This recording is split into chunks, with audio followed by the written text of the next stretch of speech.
Peace. In the name of Allah, I'm Aubrey Muhammad. I pray that everyone is well. Hemsptead family, friends, and believers, welcome to my live session.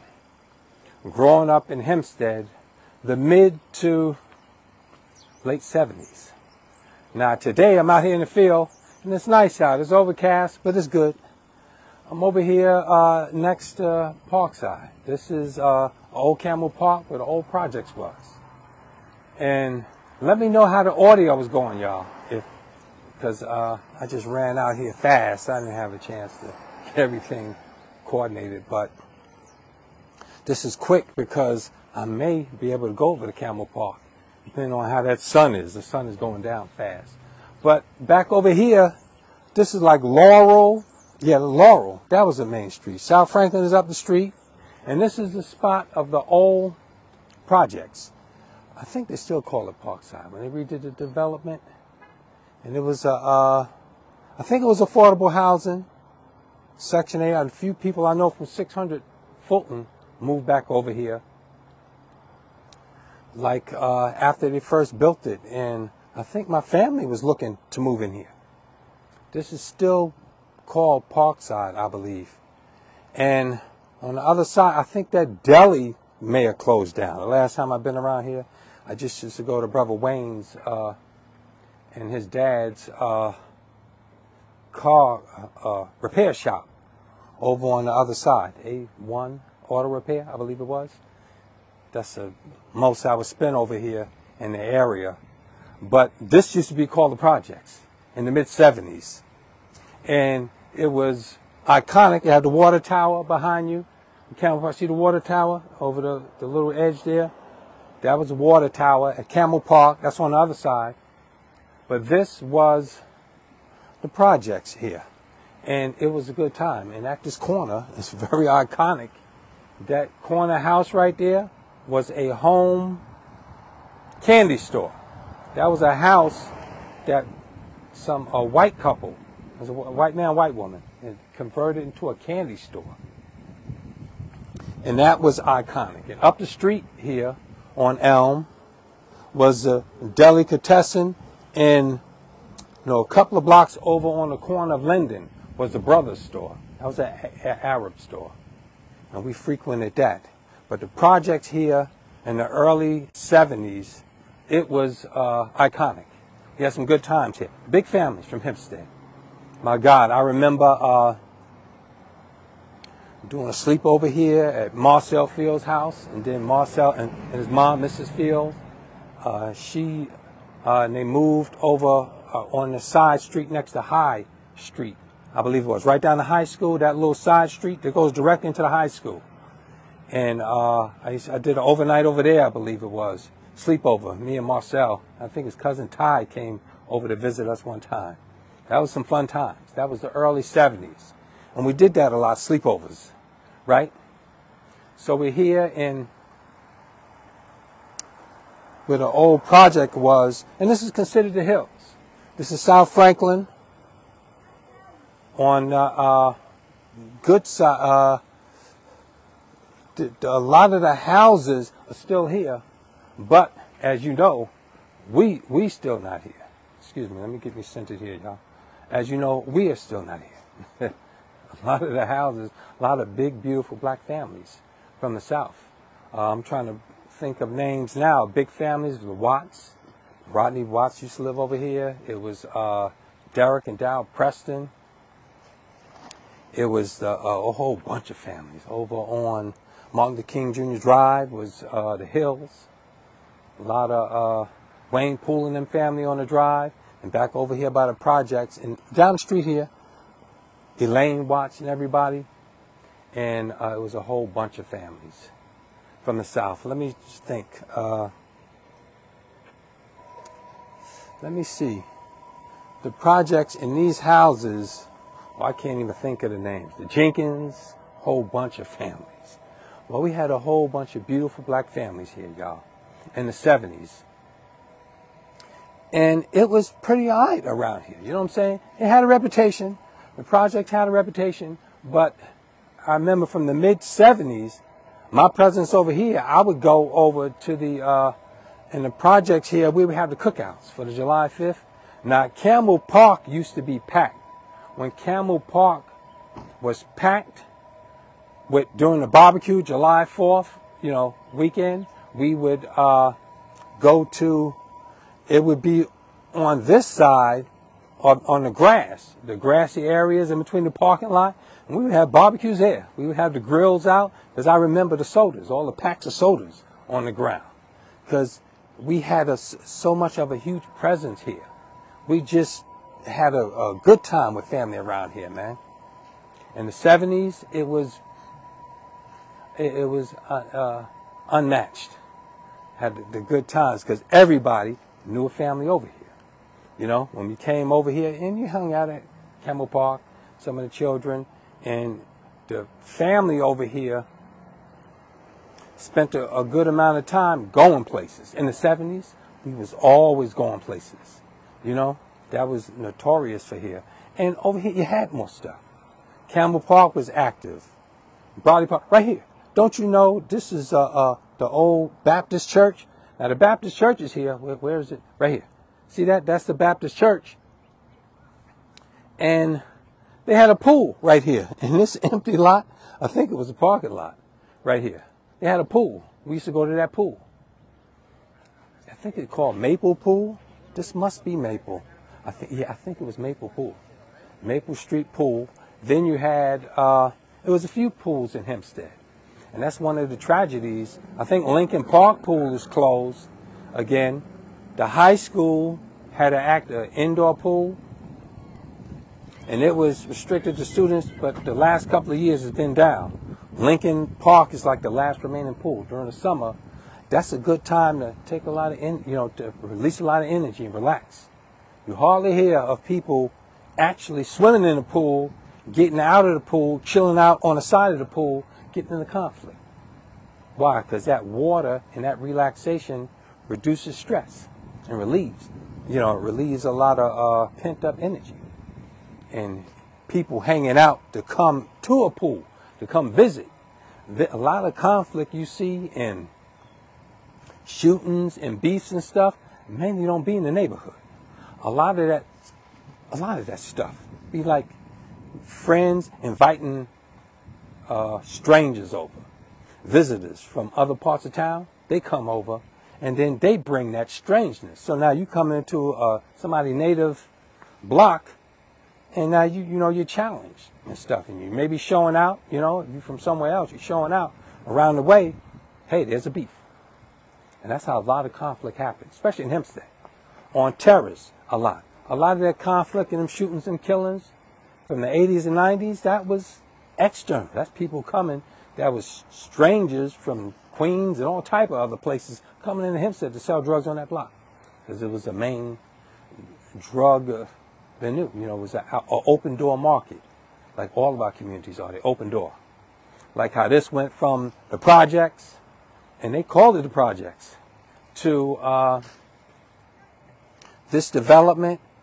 We don't have any input in it. See, it's outside developers doing that. Because if you look around you, what has happened? I want you to take a look at what has happened, and it ain't positively for us. What is it? Look at here, right here. You see what's happening. There's the cranes, there's the bulldozers, and this new apartment complex is not for us. Right here. It's not for us. This is for others. All of the buildings that they're doing in Hempstead now, it's not for us. And when we owned these homes back in the 70s, the 60s and the 70s, they were cheap. Not cheap, but inexpensive. No, the cost of living was affordable. You could save up for a car. You know what I'm saying? Back in the 70s, in the mid to late 70s here in Hempstead, we had like the luxury cars. Yeah, mainly black families, black men in particular, elder black men, fathers, and grown men. We liked the luxury cars. We liked the Deuce and a Quarter. That was electric 225. We loved the Cadillac. If you had the money, you had a Cadillac. And they had what was that? The Tornado. That was a knockoff of the Riviera. We had the Rivieras. We had the Cougars. We had the sport luxuries from the 70s. If you had you some money, you saved up enough money, you would have a nice car. And we all had nice cars, even if they were used. A lot of them cars, most of the cars we had, I remember from like the mid-70s, were actually some cars from the 60s. We had the Impalas, we had the other older cars, because they were used cars. You know how today you would buy a used car, it would be, like it's 2024, it would be a 2014, be a 2015. And if it was a hoopty, which a lot of us had in the 60s, we didn't have a lot of money. We were social climbing, or coming from the South, from New York City social climbing. If you were in Harlem and Brooklyn, your dream was to live in a suburb. And that suburb was what? Hemsptead, Long Island, the suburbs. That dream was coming to the suburbs to live a relaxed life because the city was so fast-paced. It was so hard. The city was cold, you know what I'm saying? So coming out here, it was like a social climb. It was stepping up. And people treated it like that. And as soon as we moved in here in the 60s, started buying the houses, it was a reasonable price. One man, a father, could be working in a factory, doing janitors, and especially if you were professional. But you, all right, peace unto you, my brother. Peace and grace, that's right. All right, peace and love to you, my brother. Yeah, a good brother driving by. And, see, that's rare. We moving out so much, man, you know what I'm saying? It's not common. We done lost a lot here. I wish I'd agree with that brother later had he stopped me at a park. If I get a chance, I'll go around there. But it looks like the sun is going down fast. If you got some money in the 60s and the 70s, you saved up. You could buy you a house if you were working, doing a janitor job. And you know your wife was working most of the time. All wives wasn't working. You didn't have to work if your husband had a good job. He could have a job, buy a house, and a car. Back in the 60s and 70s, right here in Hempstead, we were doing that. And we would say, that's when we started saving up. We started getting TVs, we started getting stereos right in these homes. My Uncle Junior over there, we used to go over there in the 70s. For Thanksgiving, especially the holidays, all weekends we used to go over there. Now, he wasn't my biological uncle. That's Darlene, my cousin, and her mom, Carolyn, we called her auntie. We weren't biologically related, but we all came from the South. With my Aunt Daisy, Uncle Charlie, and my cousin Haran, Eagle, and Reb, Zena. They were out in Lawrence, in the other town, and they moved to Freeport temporarily, but mainly they were in Lawrence. I had some good times going over there. And almost every weekend I went over there, it seemed like, in the early 70s. And then we came over here, we were all over the place, going over each other's houses. Most of us were protected. And Charlie worked at the hotel in West Hempstead. He worked there. I forgot the restaurant there. It was before, because I'll never forget it, because later on, Beefsteak Charlie's was there. So he worked as a janitor in the hotel, and Charlie had sports cars and everything. Charlie had a car every other couple of years. Junior had a nice sports car. I forgot what Junior did. I didn't know. But as our uncle, we had good times with them on that house on Glenmore. Is that Glenmore back there by Circle Drive? When you go behind Martin Luther King Drive, the nice little small houses back there. And there's very nice houses back there on the Rockville Center, Baldwin border of the Southern State Parkway. We own, or on Alabama. Is that Alabama? Yeah, it is Alabama. We still own them homes. Some of us, a few of us, but most of us have lost them. Because back then, with the cost of living, you could be working, you buy a house. You could own a car, a nice sports car. We had the Cougar. We had the Thunderbird. We had the Broughams. We had all type of nice sport luxury cars. All right? And you had your home. You had your families. Everybody was fed. You know, you had the churches supporting you. Wait a minute. Union is right up the street. Behind me. Sorry, y'all. Union is, that's Brother Pastor Easley is pastoring that church now. We had plenty of churches in Hempstead. The churches supported us. Right now, the churches are selling us out. The churches are our worst enemies now. They're not defending us. They're defending this. This is not for us. You know, Kendrick Lamar, they not like us. Well, these buildings is not for us. They building Hemsptead into a white, yuppie, college, casino city. And you will not be included in. Just a few of them people who work in the village hall, Wayne, it's Wayne Hall and his sellout friends, Waylon Hobbs, the current mayor, that board, and the school board, all of them are sellouts. None of them represent us. They let people come in here and misdevelop the place, and they plan it for others while our taxes subsidize it. They overtax us with these high property taxes. We're paying for others to build a paradise while we living in hell. We get this place and we lose everything. And the churches do not speak against this. We've gone to all the churches. We've gone to all the politicians. And we put in a plea to them. Come on, support us. Well, now that plea is gone. There's no more pleading. Now it's demands. And it's challenges. And it's threats. You goddamn represent this community. You defend us and you fight for us. That's why we elect you to office, to fight for us, to represent us. And you misrepresent us for outside forces, these oligarchs, these wealthy, rich, white bankers, and all these industrialists and these corporatists who plan to displace us, to send us back down south, send us out east. It's a well thought out plan. And that plan is for us to be a permanent underclass. And the churches are supporting it. The churches ain't defending us no more. You find no churches. Where are they? Back in the 80s, Al Sharpton, he had a big mouth. When the issues went away, when the heat went away, they got Al Sharpton. They P. Diddy'd him at some party probably. Got some compromising pictures. Now Al Sharpton's on WNBC, whatever that news show is. He never speaks up against the injustice against us, especially the economic inequality. See, their fight against social injustice, racism, some blatant police brutality and abuse, but when it comes to equity, building generational wealth, and protecting our heritage and making our areas safe from misdevelopment, they're quiet. They're colluders. They work with them, but they act like they're with us, like that village board. No more. That threat is real. We got to boot them out of there. If we don't vote them out, Malcolm said, you got the ballot or the bullet. We're going to throw you out of office. Because we come from so much. See, we believed and trusted that if we saved up our money, we moved to a nice neighborhood, our lives would become better. Our children would go to school, they would social climb, they would advance, and the community would become better.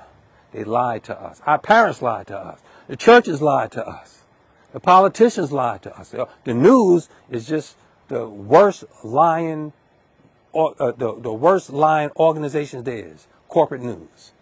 All they do is just cheerlead the duopoly to deceive us with the good cop, bad cop. And you just saw the results that last election. And you saw how we rejected that cosplaying crash dummy, Kamala Harris. They imposed her on us. She's not a native black woman, but they made her to appear that. They groomed her as a child to be that. That's diabolical. But we learned our lesson from Obama, that he ain't like us. He's not one of us. His mama white, his daddy a Kenyan. They don't give a damn about us. They care about this. They call this success. The few black people that move into here. And when they move into those luxury skyscraper, luxury apartments in the downtown they're going to build, that thing is coming all the way past here. The development is coming right to the high school, right up to here. Matter of fact, Hofstra, let me turn this around. I don't want the sun behind me to get that glare shadow behind me. If you go down to this industrial area, you see behind that church is the high school. We're going north all the way to like Peninsula Boulevard, back towards the Home Depot. All of that area, that's the industrial area of Hempstead. And in that industrial area, that's where the factory is at. That's where the laundry is at. That's where, the small factory is supposed to be. And in that area, Hofstra has cut a deal with those developers. They're going to call it the innovation zone. And in that innovation zone, who they bringing over? A lot of these East Indians, professionals from East India. East India has a brain drain. Look at Vivek Rav. I can't even pronounce his last name. Vivek. Trump is picking 2 Eastern Indians on his team to oversee America, and they're coming from East India. And East India and most of these countries, most of the professional class, their dream is to come to America because they got the CIA promises them. If you come over here, we'll put you on top as long as you keep them native black niggas under your nose and under your thumb, and you're looking down on them. They even do it to black, Caribbean, and African immigrants. They say you can come over here, you'll be successful, and it's an unwritten rule, but they train them in their countries. They teach them to look down upon us, and they look at movies. They look at American media, who devalues us and humiliates us and represents the worst that we have to offer. They never offer any backstory. They never put our experience into context, that we're in the aftermath of a Holocaust, you see? And it's a Holocaust because we paid a hell of a cost for everybody to come here. And you ungrateful if you don't side with us and show allegiance and help us in our liberation struggle for freedom, justice, and equality. So you come here for economic opportunity. Most of that is detriment to us. Those millions of imports the Democrats just did, that was right here. They've been doing that in Hemsptead since the 90s. Millions. Now, I have no problem with immigration. Immigration should be to the point it's necessary in some instances because it should be so minimal. And immigration should be unnoticeable. Immigration should be filling in the blanks. Immigration should be for for a cause, short-term labor. It should be for reproductive purposes, or could be for refugees under natural disasters, stuff like that. It should be minimal. You know what I'm saying? That's immigration. You should hardly notice it. But who would unleash millions? Open the borders just to anybody. See, that's economic, logistical warfare. That is, they want cheap labor and they want replacements. And now they got a pipe wrench in the monkey mechanics, a monkey wrench in the mechanics. A pipe wrench in the mechanics is a monkey wrench in their mechanics because it held them up. Their plan isn't going through. And it happened right here in Hempstead. You see the change in face of Hempstead. Hempstead is saturated. It's so overcrowded. These homes, they could have up to like 5, even more families. They definitely have about 10 occupants. We know because you can tell how the electrical grid goes down all the time. Because these homes are overfilled with immigrants. They buy a home and they section it out and rent out the rooms. They've been doing that for decades. Nobody did anything. So after they slowly got us out the neighborhood, then now here at Wayne Hall, after he got all the native black people out, thousands of us, we dominated Hempstead in the 60s and 70s. It was all black mainly. Go look at the school pictures. Go look at your school pictures from the 60s and the 70s. The 60s, you see a few white people there in Hempstead. In the school, Prospect School, the elementary school, the high school was different. The high school used to be the middle school, right? Until they had a fire. So they built the high school. And don't you know, on the Hempstead High School's inauguration, the first graduation, Minister Farrakhan gave the keynote. Because a white man told me that over there by the Union border. He said, yeah, Minister Farrakhan came in, and because there were white students there. This was in the 70s. He said, Minister Farrakhan came in and he gave a fiery speech. And I said, what did he say? He said, I don't know. I felt uncomfortable, man. He was speaking black power. And I said, well, what year? He said, well, someone was recording it. I've been trying to get that video. I wanted to hear Minister Farrakhan give the speech at Hempstead High School when it first opened. Well, Hempstead High, if you look at those pictures, you see the change of face of Hempstead. It was all native black in the 70s. When I went to Prospect School, you could count the number of white people still in the schools. It was a flight. It was white flight.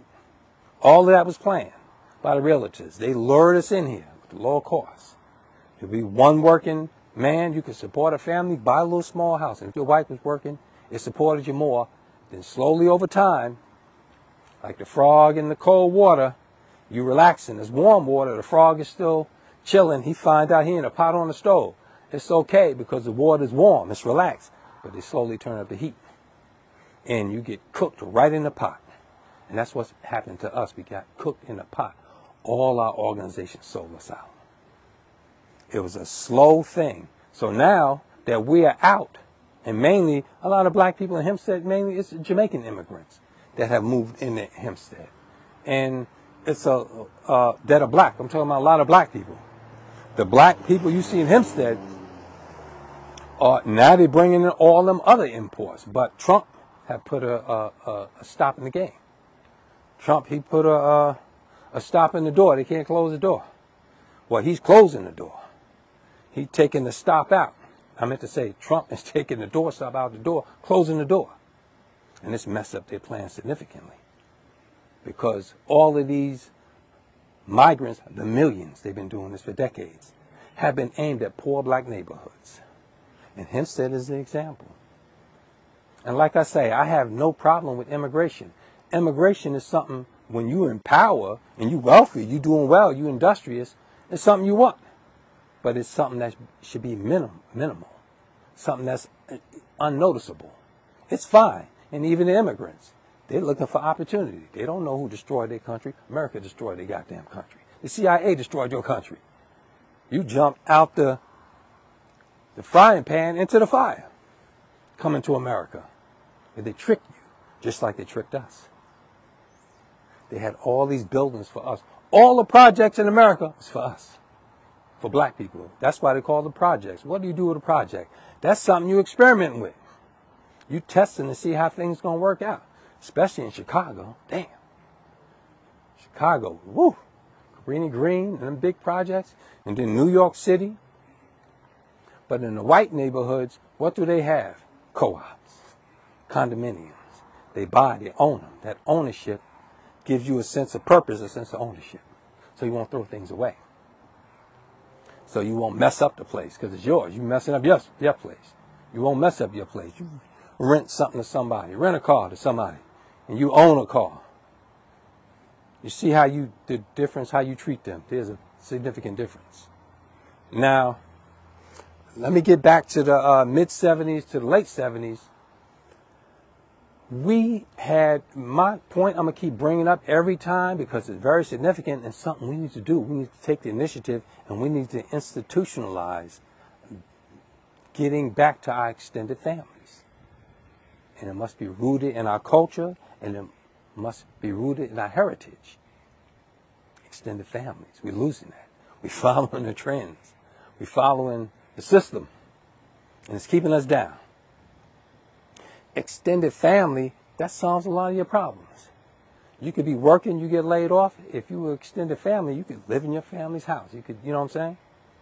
You could recover with extended family. You protect yourself. A lot of those police killings. Over here in the 70s, the police wasn't abusing us like that. Police abuse in Hempstead in the 70s, if I remember, as a child, I heard the stories.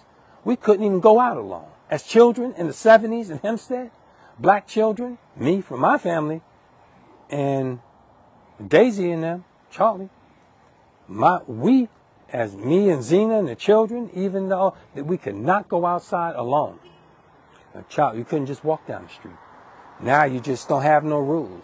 Your children are making the rules for you because they went into them schools. And the teachers told them, look, if you're having a problem at home, this guidance counselor, I'll help you. They turn them against their parents. They've been doing that for decades. You see what happened? Remember that? You could discipline your child. And then the school, Prospect School, Prospect School was an extended family. We knew all those teachers. Don't you know, when we moved from 55 Grove, it's right down the street. 55 Grove was a couple of blocks away.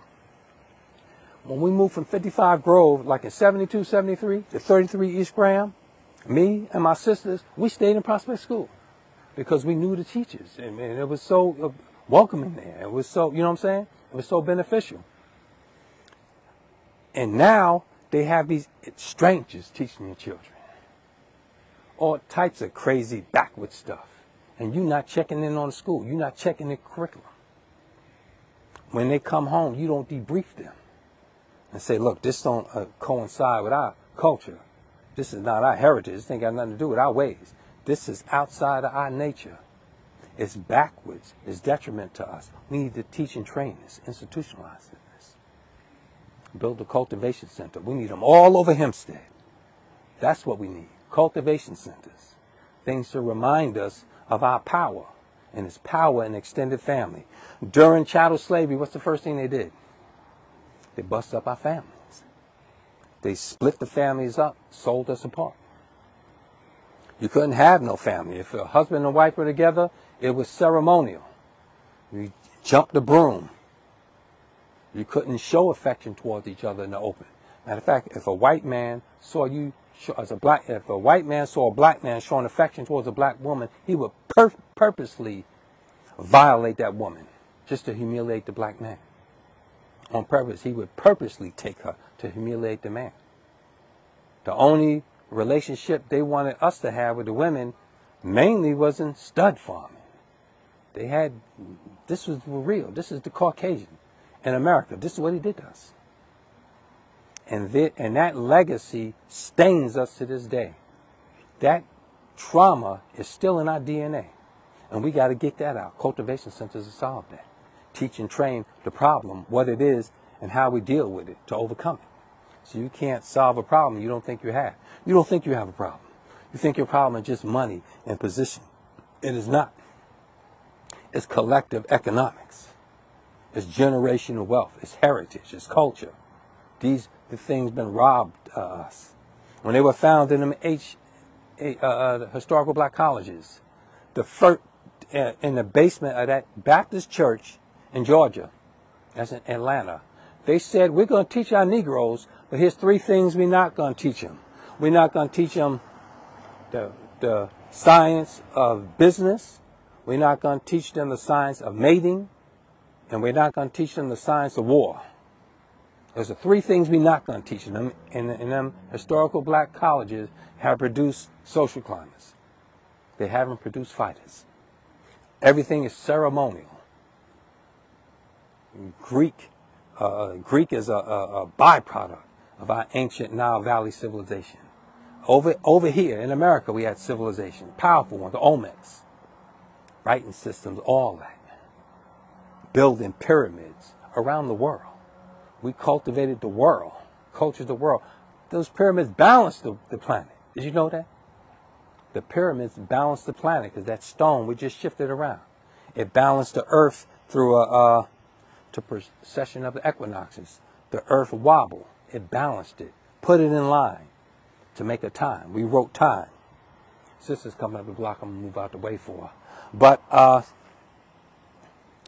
we did great things, and we are great people. And we have a great origin. We have a serious experience here in America, and we have an even better future if we take control of it. But we'll never advance if we don't take control of it. We have the opportunity now. How you doing, sis? Good. Okay, good. Okay, fine. Yeah. See, that's the greetings. I love that. Greet each other with a greeting and a warm smile. And be cheerful toward each other. A lot of us don't have that experience. A lot of us got trauma. We still got to overcome it. But how do you overcome it? With love. Neighborliness. Extended family. But it got to be extended family where you're minding your business. You're not, like I'm going through this history here. A Hemsptead. And what is it? It's back in the days. You hear me say some names, but I got to say it positively. And, you know, this is from the mid-'70s to the late 70s. But when I get to the 80s, it's going to be 79 to 89. That's right, 79 to 89. Them were some wild years for me. I was wild out in the streets. I came back over here in a crazy way. Mainly, oh God, on Terrace. And even over here, when I lived on 33 East Graham, we used to ride our bikes over here to Campbell Park. We just come to this candy store. This was a white couple owned that store. It was a house that they converted. I don't think it was licensed. They used to sell candy out of it. We was going there to buy candy and ice cream and stuff. It was well known. And we used to ride our bikes over here. We used to ride our bikes over to Terrace. I used to go over to Terrace in the early 70s. I used to go over to Terrace to visit Trey and them. And that's when the Terrace was called Eldorado's. It was a luxury apartment. They had carpet on the floor. They had tile on the ceilings. And I think wallpaper on the walls. Like 150 Washington, 135, 100 Washington, 135 Clinton, 150 Washington. They had the wallpaper and the carpet and the nice thing. They redid them recently, but they went down before. I know I used to walk through them every week with my papers and bean pies and tapes and everything. And I watched all of this. I've experienced all of this. I'm a watcher. I'm a guardian. I'm a vanguard of Hemsptead. I've seen it all with my own eyes, and it is negative towards us. And all of this come right from that village board and that school board. They have sold us out while making it look good. And do you know why the poison has been? We have accepted positions of power, of ceremony as accomplishment. Not what they do, but just that they end up at the first. We don't celebrate Mayor Garner. Oh, the first black mayor of Hempstead. He did some good things, but that's when they started this misdevelopment. He didn't check them. He only went against a few things early, and later on he just gave up. Most of these politicians just been selling us out, and we right there celebrating with them. We're so happy. We think it's accomplishment. You think Obama was accomplishment. We think Kamala was an accomplishment. Oh, was Kamala? Her name pronounced Kamala? I think I've been pronouncing it wrong. Well, I'm not from East India, but we're the original black nation. Those original black people over in India. And Kamala is not from them. She's from that Brahmin class. That's the little higher class. They don't look highly upon so-called dark-skinned black people. We have a heritage, and our power was our nationalism and our industriousness when we built them all black towns. After we built them, they made a vow, they made a promise, never let them build that again. They raised those all black towns. The same forces, the same developers, the same planners, it's them, oligarchs. They've taken everything from us. They raised those towns and they said, never let them do it again. What did they do after that? The civil rights movement. They corrupted it. We was originally fighting in the civil rights movement. Those were good brothers and sisters. Those were soldiers. They fought for good things, social justice. But it was corrupted. The NAACP. Those originally they said, look, take them away from economics. Let them fight for social equality and stuff. And that's the integration movement. It was a farce. All of it was a farce. This is the integration you get right here. They come and build in your neighborhood, and it ain't for you. It's for others. The whole downtown is going to be like this. And these are just the little simple ones. They're going to have luxury ones. Them studios going to start at $3,000 and some change. That is not revitalization. That is gentrification. And we enable it. We keep supporting it. We keep voting these no good bastards in. They're no goddamn good. And we just keep doing it. Because we don't see we don't see the bigger picture. We don't see the long-term goal. We don't see the long-term plan they have. And it's detrimental to us to take our generational wealth. They give you short-term prizes, short-term victories. Oh, the first this, I'm in that position, that position. The sister that's the spokesperson for the White House, Jean, whatever her name is, she's a Haitian immigrant. Jean Pierre, whatever, everybody celebrate her. She don't give a shit about Hempstead. Have never spoken up for us, never defended us. And she don't care, but you care so much about her personal goals. It's a personal achievement. I have a saying about that Hemsptead school board, that we as parents and mentors, guides and coaches, we sacrifice for our children.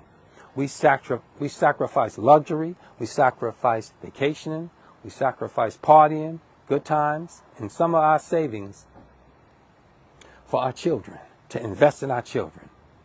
That time and energy and money so that they will have a greater future. They will be educated and do better than us.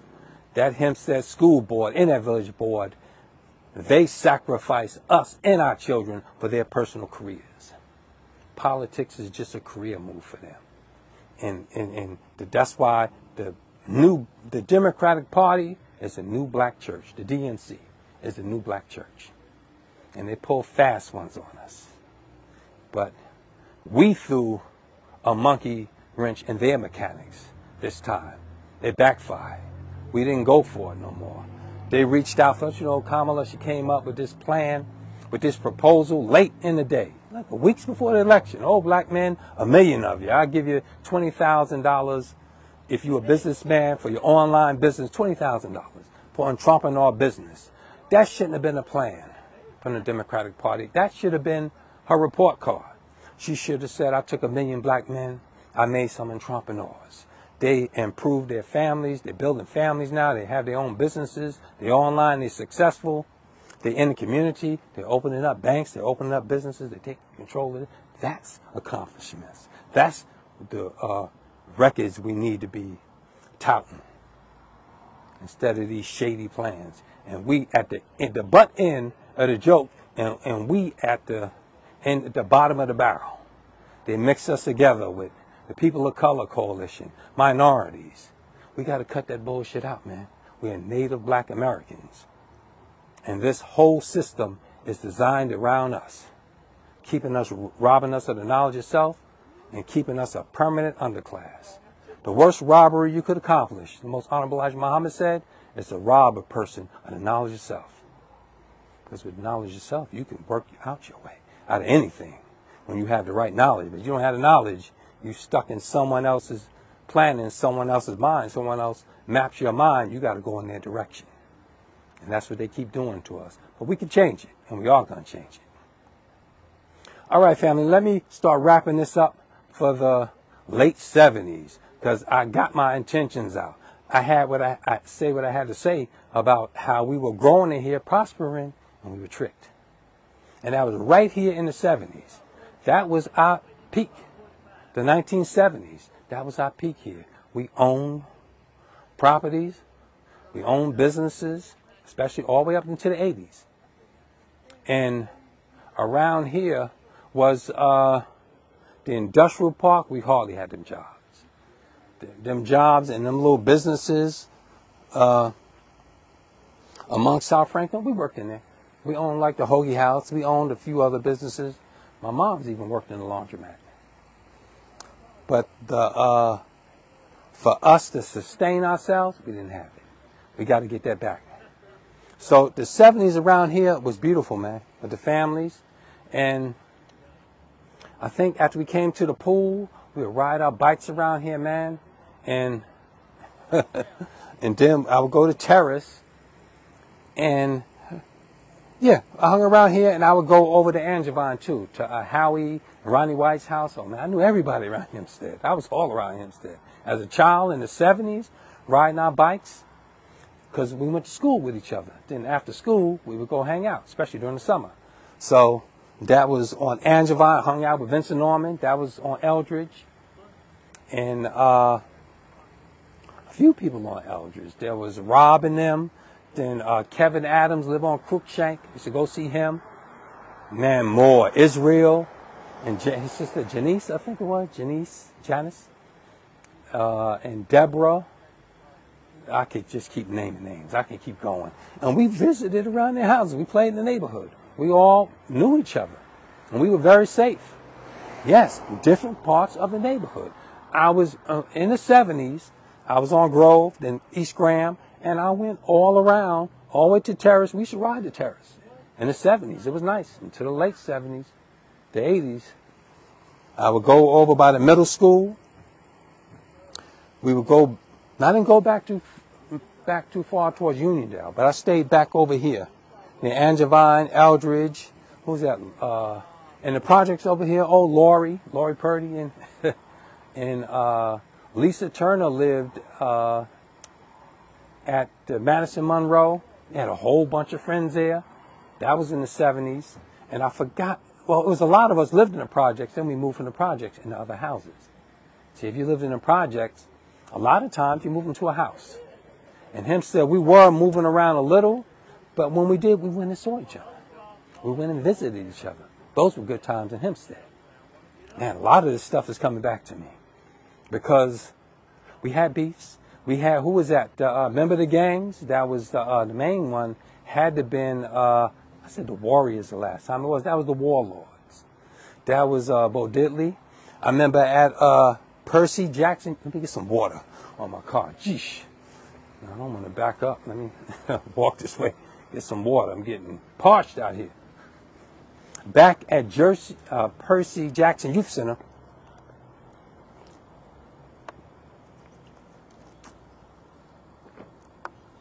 At Percy Jackson, I might as well hang out here. At Percy Jackson Youth Center, we had the boxing, all type of activities there. It was very active.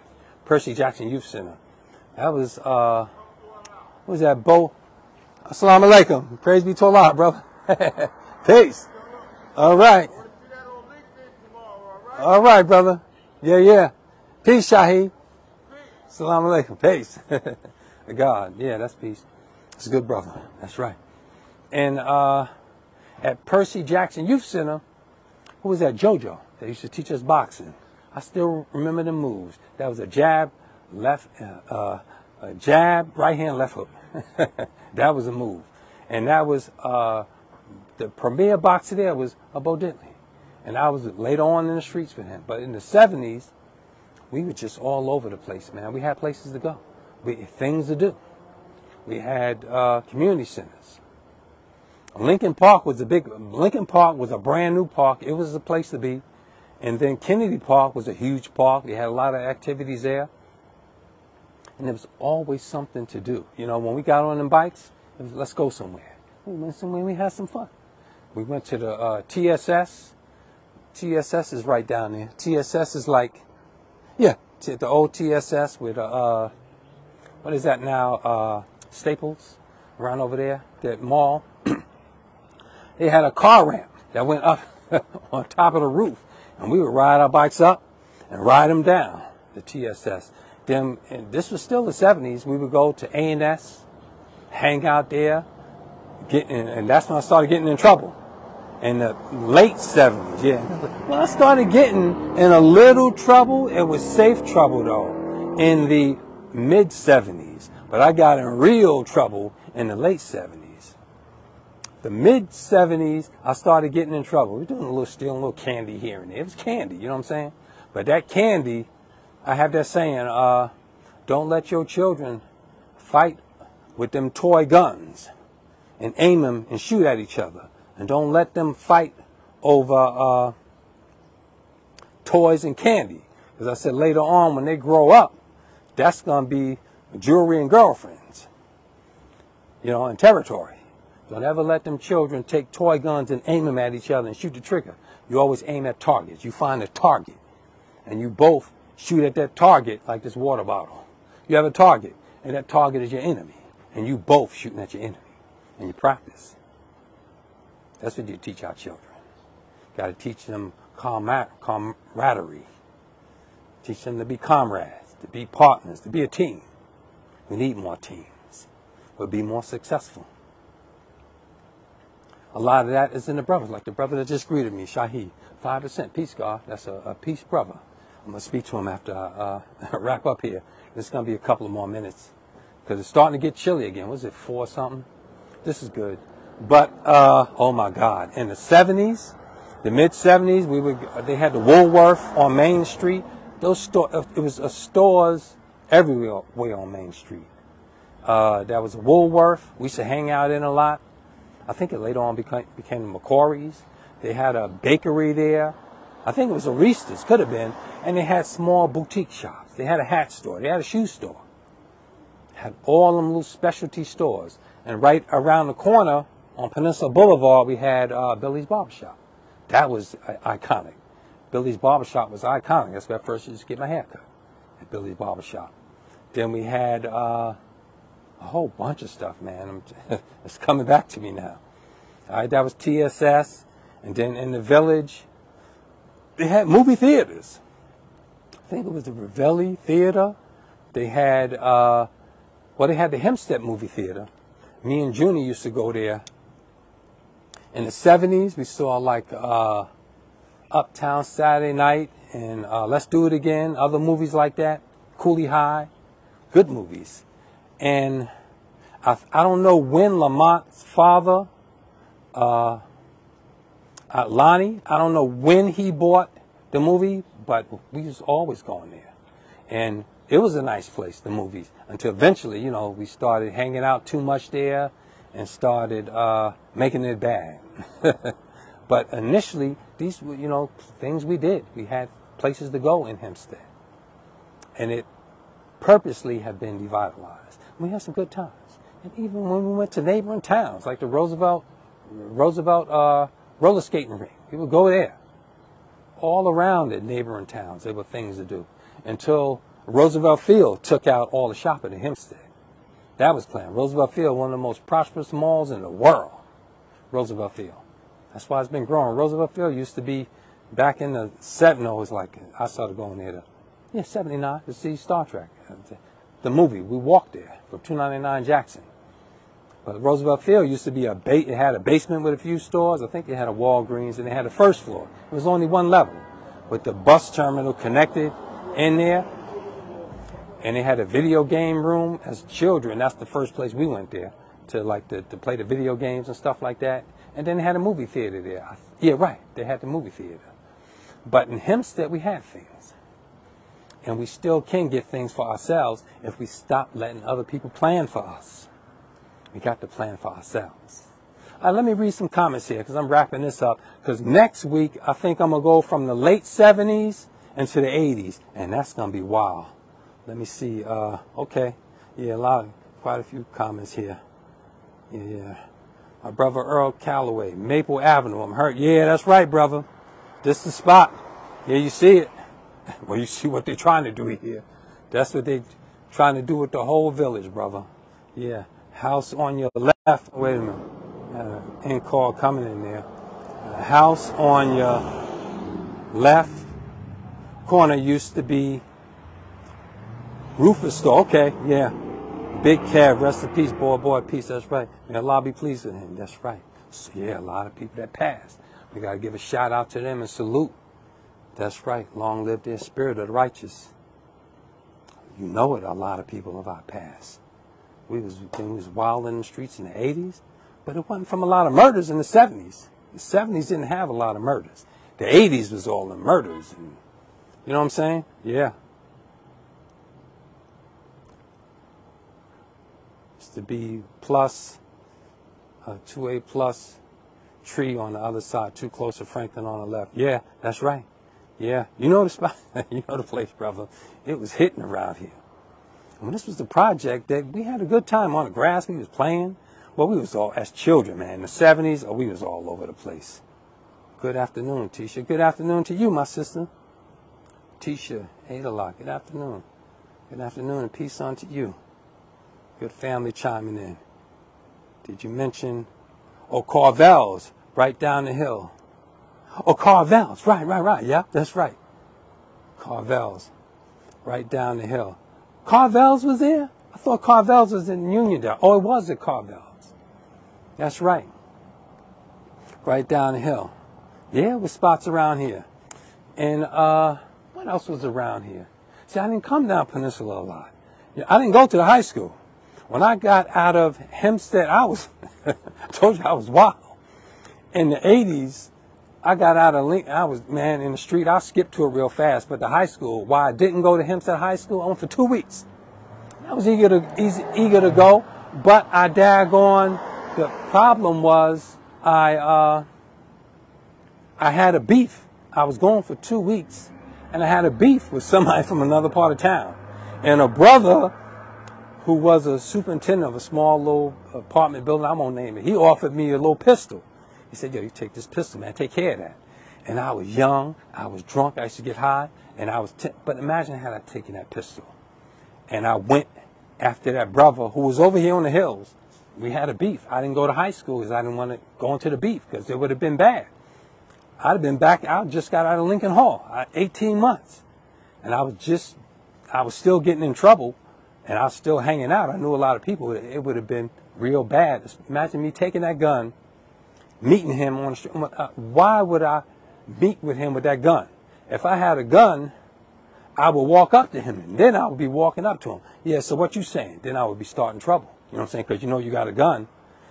I was going to fight him anyway because I was a fighter. I went through jail, prison, all that. I never have any serious problems. And but me with a gun, now what does that do? That put a little false courage in you. Now you're going to go up to him starting trouble. So what you want to do, man? So we're going to get into it, pal. I shoot him. Now everybody knows me. Somebody's going to snitch. Most of us didn't. Hemsptead, most of us didn't. But they catch you with some drugs. They catch you stealing. They say, yeah, but you're going to do 10 years. Give us somebody. Shoot, please. They'll give you fast. So I never, something in me told me not to do that. So I never went, so I left Hempstead High School and I went and got my GED. I went to try to get my GED over there with Mr. Snell on Front Street in that little small school. It was a small training center back where the unemployment used to be. Yep, right in there.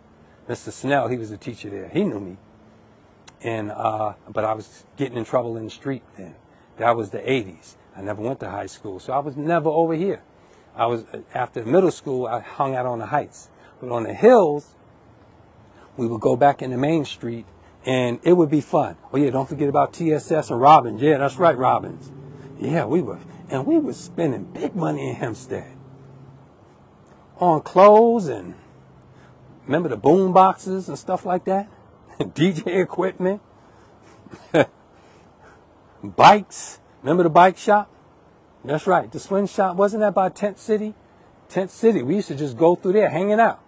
And the guy, he used to let us hang out in there. He had I used to love that stuff. Hunting, the bow and arrows. They had the BB guns. They had all that sports equipment and stuff. I used to love going through there, Tent City. Even going outside looking at the tents. Those trailer, the backs with the tent. We used to have a good time around there. There's a lot of stuff. That orange front, well, we used to go in there stealing markers and the stick-on letters. You know the stick-on letters we would put around the place? We would take the little stick-on letters. We would go to orange front. We would steal the stick-on letters, spray paint, and magic markers. Because we was doing graffiti, tagging our name. Well, in the 80s, that was me and MC Henry doing crazy stuff. But, excuse me. The late 70s, that was wild. Matter of fact, some graffiti I had was still left over on Main Street. You know that path when you cutting through the what store is that next to? I can't think now. But it's alley. It's on Main Street. On this side of Main Street, the east side of Main Street is by the I can't think now. They done moved everything. Where the Woolworth used to be. The Woolworth, on each side of Woolworth is two alleys. Right now that's 40 Main Street, and the other one is a little further down near the ramp towards St. George Church. Those are two alleys you can cross in between the buildings to get to Main Street from that parking lot in the back.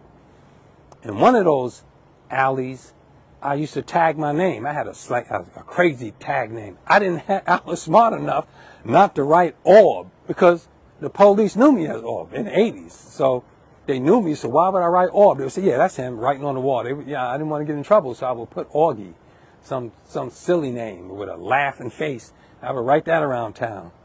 And that graffiti stayed in that alleyway, on the bigger alleyway towards the St. George Church, and also the Warlords. I believe that was the Warlords. They did some graffiti with spray paint. Both of that graffiti stayed in that alley to recently.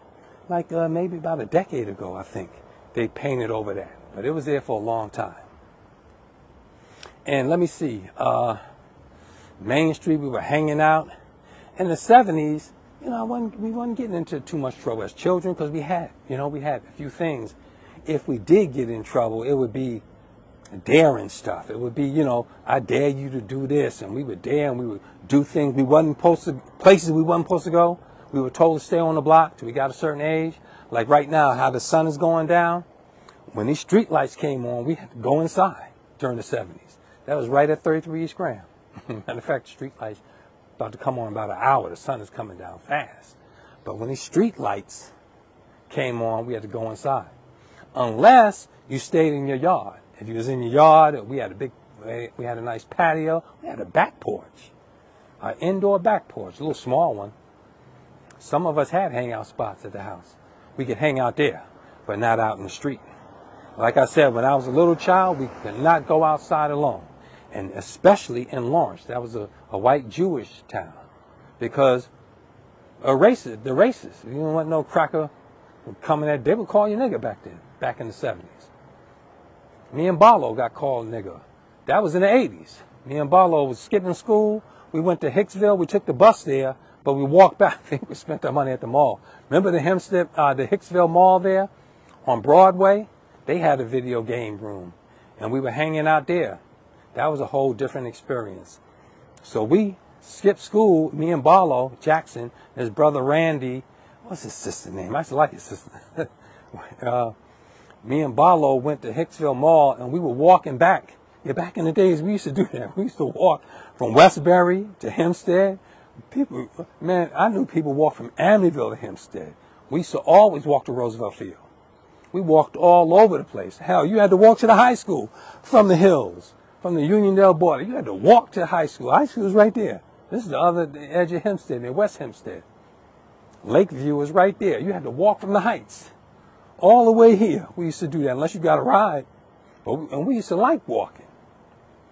But then the problem is when you walk through here, you would have a problem.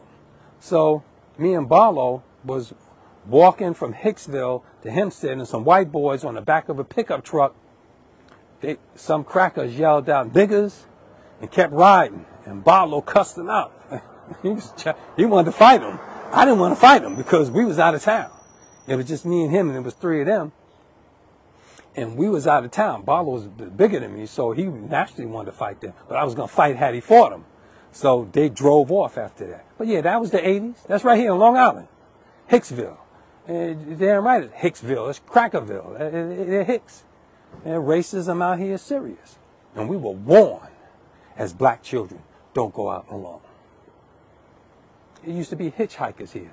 I remember the last hitchhiker I seen was a white boy walking down in front of 299 Jackson. This was in the early 80s. That white boy was walking right past 299 Jackson, and he had his thumb out. You know is this the hitchhiker?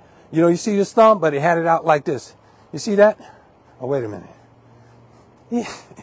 He was walking backwards like this down Jackson Street. Somebody picked him up, too. Back in the 70s, they were hitchhiking out here. That's true. I seen that.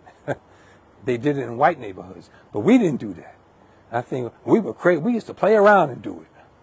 When the trucks used to drive by, the big 18-wheelers, we would go like this for pulling their cord, and most truckers would pull their horn. Bam, bam. They would beat their horn when we did it.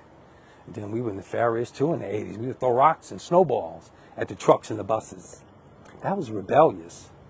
You know, that was rebellious in young black youth. Let's see my sister Lucy. Hey, peace, sister. TSS, that's right. TSS. Oh, we was all up in there. I think at one time they had a grocery store in there. They had everything at TSS. I used to dream about TSS. They had, especially going back towards a grocery store. There's so many memories here, man. Wow. That's right, yeah. Then they had a escalator only for the shopping cart. I don't know how that was. I can't remember that, but it was some strange escalator. You had to be careful. I was always careful. To this day, I'm careful on escalators. When you're getting towards those teeth, towards the edge, or if you're getting on, especially when you're getting off, I'm real careful to step over that to this day. Yeah.